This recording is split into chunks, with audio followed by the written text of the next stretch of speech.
Mauwaman ko.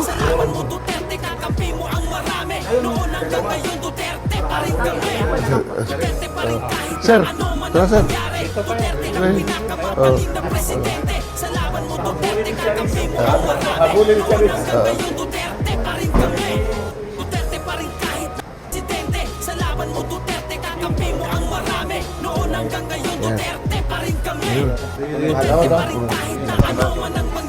Thank you, ha. Thank you.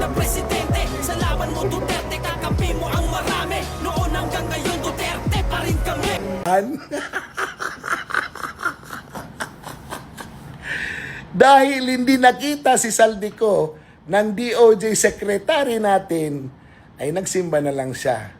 Humingi na lang siya ng tulong kung paano niya mahanap si Saldico. Paano ba nagsimula ito? Siyempre, yung magaling nating Pangulo. Sinabi niya na nahuli si Saldico while crossing the border of Germany at nakaditini sa Czech Republic.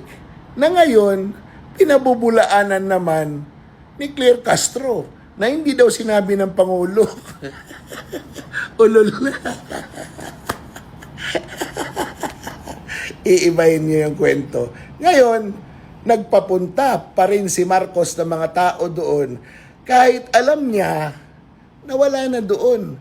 May imbahada tayo doon. Hindi niya pinagkatiwalaan yung mga tao doon para hanapin si Saldico o i-verify man lang kung nasa kustodiya nga ng Czech Republic. Ang kanilang kwento, once upon a time, naging custody daw ng Czech Republic si Saldico. Kwento nyo na lang yun. Ano ba talaga ang totoo? Di ba? Kasi kung ako yung tatanungin ninyo,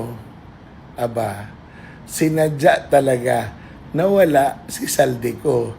Dahil pag si Saldico mauwi dito, naku po, katapusan na ng lahat ng demonyo.